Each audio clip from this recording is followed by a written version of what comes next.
On this emotional scale, which indicates your degree of resistance or allowing, there is despair all the way at the most resistant end, fear and despair and regret and blame and hatred and revenge and anger and all of those things. And at the other end, there's love and appreciation and ecstasy and that feeling of passion. But in the center of the scale is contentment or satisfaction. So where that creative control is, where that energetic vibrational control is, it's right there, satisfied or not, satisfied or not. And that's where most of your life is being lived, in the realm of that, where you could choose that, except you have these hot buttons which take you immediately over there. And so if you are asking for something and you ask and then you say, I'm going to surrender, well, surrendering means stop thought, which means if you're going to really surrender, then get into a meditative state.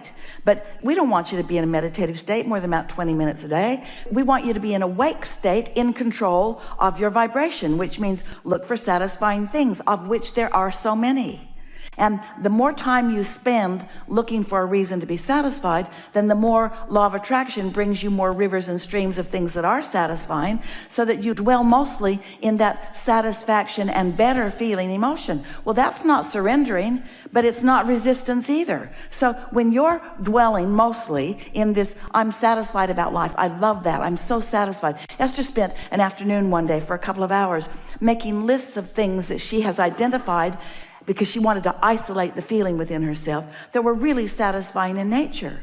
And she talked about that feeling of getting out onto the open road, and that first feeling of moving out on the highway for a day's drive, and the anticipation of what that day was going to bring. Now, that feeling of utter satisfaction, of supreme satisfaction, did not last all day long, but she remembers feeling it nearly every time that she pulled out onto the roadway in the monster bus with the tow car in tow. That feeling of excellence of the vehicle and adventure of her life and happiness of her life, she isolated it. She focuses on slipping into a lovely seat in a lovely restaurant with lovely people, and identifying the beauty of the place and the niceness of the people who are working there, and the fragrance of the food in the air, and how a little bit of focus there, and she will say, well, I'll tell you right now, I'm going to be very happy here, I'm so satisfied. Or slipping into an airline seat and putting her pillow behind her neck and getting really comfortable and acknowledging how satisfied she is. You have to identify and isolate that feeling.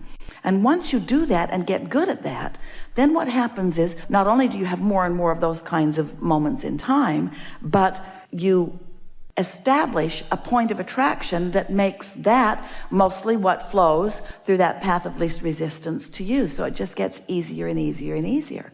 Well, of course, things are going to happen. Somebody is going to bump your car, or your flight might be canceled, or life comes at you. The question is, how stable are you standing as they come? And how deep is your basis of satisfaction? How quickly are you able to put things into perspective? You have an earth that spins in its orbit every single day in perfect proximity to other planets in ways that we can't even begin to describe, and for reasons that you couldn't understand if we did describe it.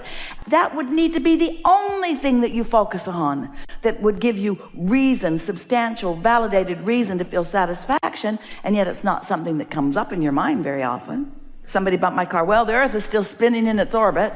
That's usually not where you go. But you could look at the overview of your life experience, and you could acknowledge the well-being that is dominant. No matter what's going on, well-being is dominant.